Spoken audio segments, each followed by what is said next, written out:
Di agama-agama besar kita diajarkan untuk percaya bahwa ada akhirat, ada kehidupan setelah mati. Nah, apakah benar? Ya nggak tahu. Katanya nanti kalau sudah meninggal baru akan bisa dibuktikan. Loh, emangnya orang mati bisa apa gitu? Orang mati kan organ-organnya udah nggak berfungsi. Otaknya yang membuat manusia bisa berpikir dan merasa juga udah nggak berfungsi. Udah nggak bisa gerak, nggak bisa nafas, nggak bisa ngomong, nggak bisa mikir, nggak bisa ngapa-ngapain. Orang mati nggak bisa ngapa-ngapain gitu.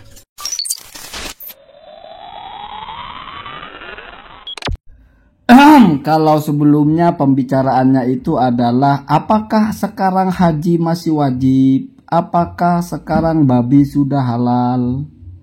Jadi yang dijangkau itu yang paling mentok, yang sudah pasti, yang qot'i, yang maklumun minad dini bidoruri. Hal-hal yang disepakati semua orang Islam dipertanyakan. Sekarang merambat kepada rukun iman. Seseorang itu disebut iman kalau dia percaya tentang adanya hari akhirat. Artinya yu'minuna bil yaumil akhiri. Hari akhirat itu rangkaiannya banyak.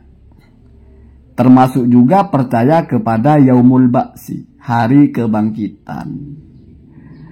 Kalau tidak tahu, ya wallahu a'lam, tidak tahu ini tidak percaya atau bagaimana.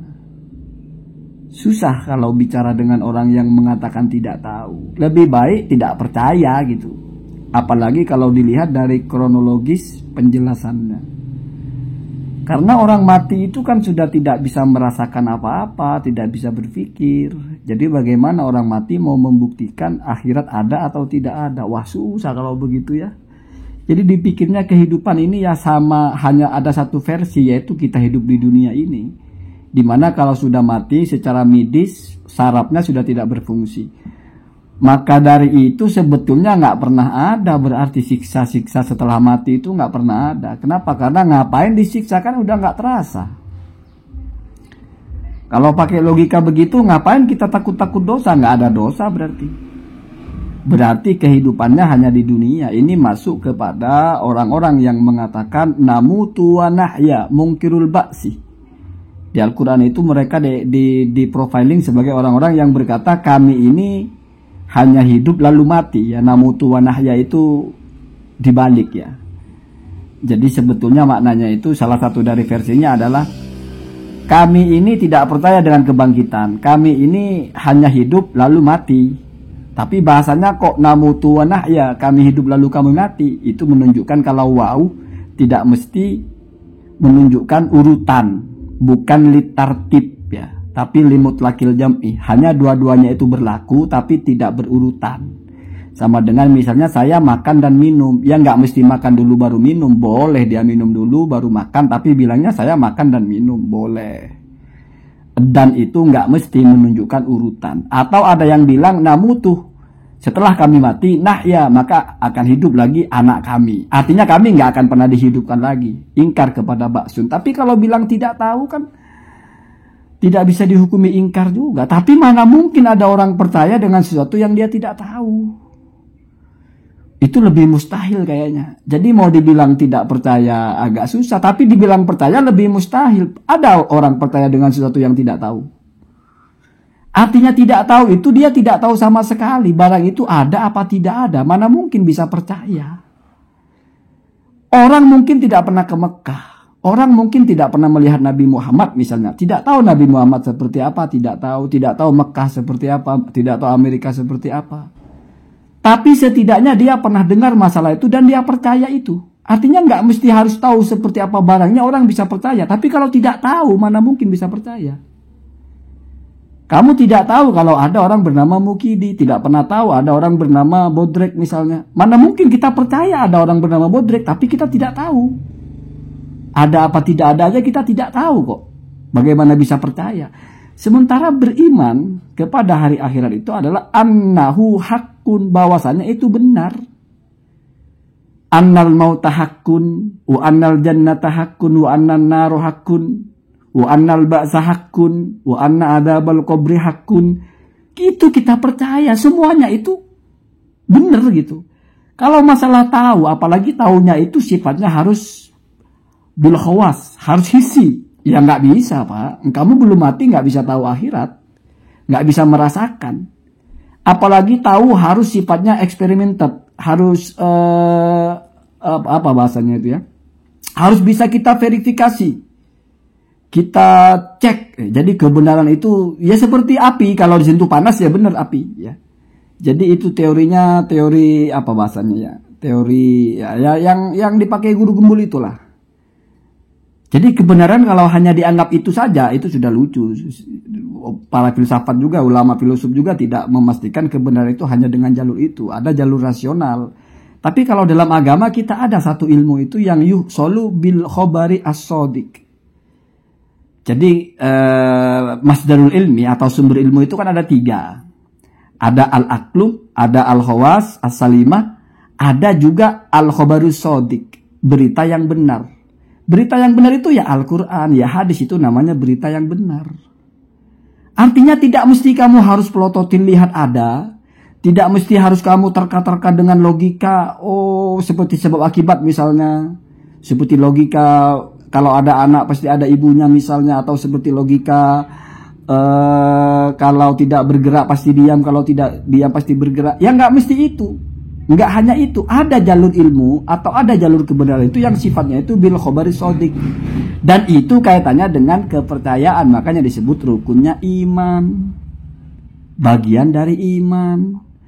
Orang kalau tidak percaya akhirat ya tidak beriman. Kenapa? Karena yu'minuna billahi wal yaumil akhir, berapa kali disebut itu. Apalagi kalau logikanya kalau sudah mati kan nggak akan bisa membuktikan apa-apa, sudah tidak berfungsi. Wah, itu bukan hanya itu, berarti tidak ada orang menderita disiksa setelah mati. Berarti penderitaan itu hanya ketika hidup, setelah mati nggak ada. Kenapa? Karena otaknya sudah nggak berfungsi. Kenapa tidak percaya kalau Allah itu mampu mengembalikan kamu itu seperti utuh? Bahkan digambarkan di Al-Quran, kamu dibakar di neraka, setelah hancur semua dikembalikan lagi utuh, dibakar lagi, dikembalikan itu. Apa Allah tidak bisa? Allah yang menyampaikan logikanya. Saya bisa menciptakan kamu dari tidak ada menjadi ada. Apa susahnya setelah kamu ada, saya matikan, saya hidupkan lagi. Apa susahnya? Toh dari tidak ada ke ada itu gampang, nggak perlu baca ayat ya. Itu logika-logika sederhana dalam Al-Quran. Jadi ketika Allah itu ingin menegaskan kekuasaannya, lu saya menciptakan kamu dari tidak ada aja bisa kok. Apalagi cuma merubah yang sudah ada, kamu saya matikan, saya hidupkan lagi. Apa susahnya? Tapi kita sudah terjebak kepada hukum-hukum yang ada di dunia ini saja. Kebiasaan gitu. Jadi orang kalau sudah mati, itu diapa-apain gak ada reaksi. Jadi dipikirnya itu tidak akan pernah ada yang berubah. Pasti seperti itu. Susah kalau begitu, Pak. Jadi hidup itu hanya seperti yang kita lihat, seperti yang kita rasakan. Ya benar, orang mati, ada 2 orang tidur, dan satunya mati. Kamu sundut rokok, yang mati diam aja. Yang tidur akan bereaksi karena otaknya masih berfungsi. Ini enggak. Dipikirnya akan seperti itu terus. Jadi orang mati ya seperti itu. Diapa-apain juga enggak apa-apa. Jadi apa disiksa? Kenikmatan surga, kenikmatan neraka, orang sudah mati kok ada kenikmatan. Kenikmatan apaan? Orang udah enggak ada sarafnya. Terus apa ya tidak bisa Allah mengembalikan sarafnya lah. Kalau menurut dia harus ada sarafnya gitu. Apa tidak mungkin Allah bisa melakukan itu gitu loh. Apa tidak mungkin tulang belulang itu Allah kumpulkan? Karena dalam Al-Kahfi sudah dijelaskan bagaimana Allah menggambarkan, bahkan mempraktekkan gitu. Bagaimana tulang belulang keledai mereka yang taluhu bil bayat ya, sudah mengkilau keputihannya, sudah putih mengkilau, udah mati lama gitu. Terpisah-pisah ya. Kaifanun sizuha. Coba kamu perhatikan bagaimana kami kumpulkan tulang-tulang itu. Jadi tulang-tulang yang berserakan itu dikumpulkan lagi oleh Allah. Disusun persis seperti keadaan kalau dia hidup. Kakinya di mana, rahangnya di mana, rusuknya di mana. Maka nun sisu itu nurokib ya. Ya nado'o maudi'ahu. Kami letakkan tulang-tulang itu di tempatnya masing-masing. Summa naksuha lahma. Kemudian kamu bungkus itu dengan tulang. Dengan daging. Lalu diberi kulit, lalu diberi urat, diberi sendi. Di dunia aja ada seperti itu.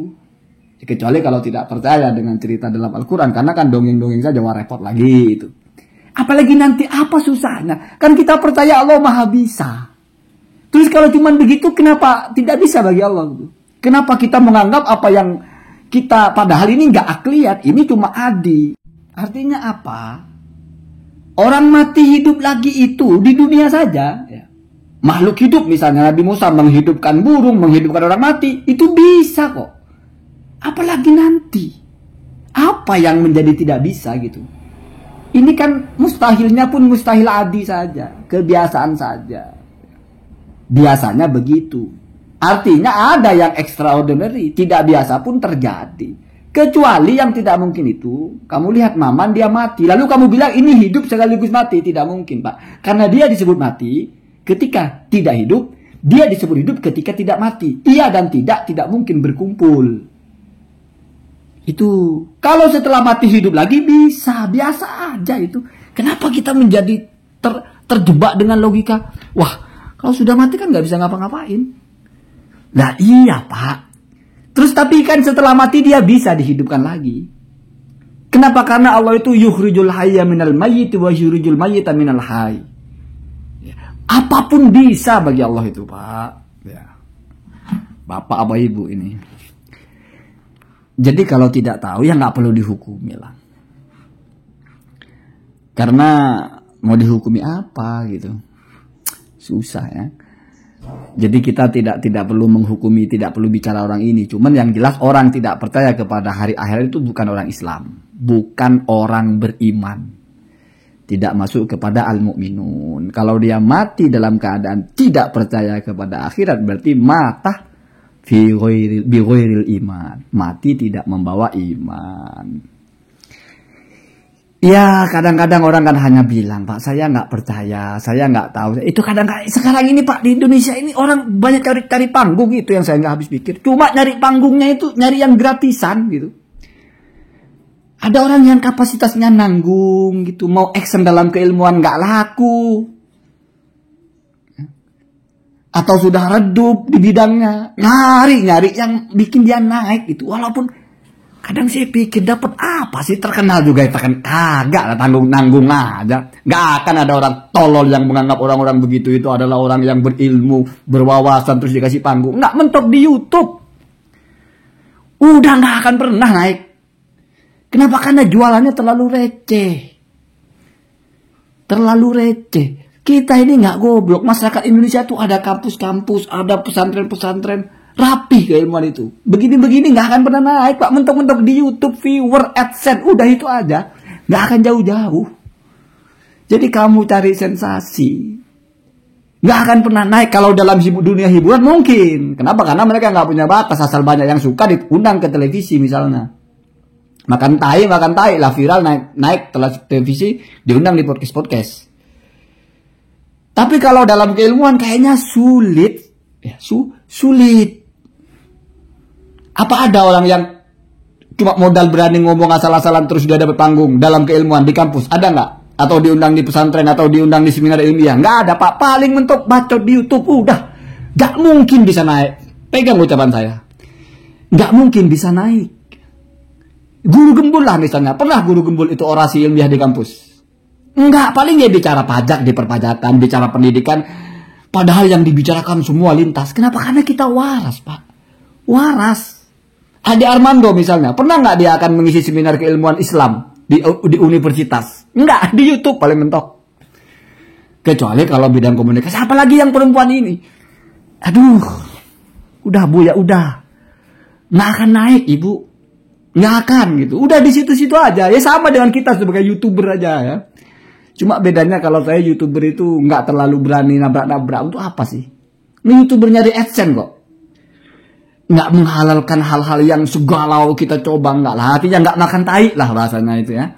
Jadi mari ya saya ingatkan. Nggak pernah ada ceritanya dalam keilmuan itu orang aneh-aneh tapi tolol bisa naik. Tidak ada. Tidak akan pernah ada. Kalaupun naik paling naik di media sosial. Artinya panggung-panggung yang panggung-panggung ilusi. Mungkin viewernya banyak itu pun tidak banyak juga. Beda kalau dalam dunia entertainment. Ada orang yang kamu nanya, bisa naik. Ada sad boy, bisa naik, bisa bertahan. Ada orang bikin short lucu, entah lucu, entah kocak, entah apa, lip sync lagu, naik bisa.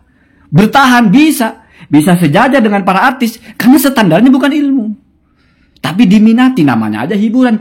Kalau bicara Al-Quran, bicara hadis, Anda modalnya cekak, modal bacot, mau naik, mimpi Pak. Harus tolol semua kita baru bisa naik. Jadi kalau mencari panggung nggak laku. lakunya di YouTube. Ya kalau tidak mencari panggung, niat mau mengedukasi, niat mau mencerdaskan, oh berarti Anda tidak masuk kepada yang saya bicarakan. Allahumma dina ada sabil.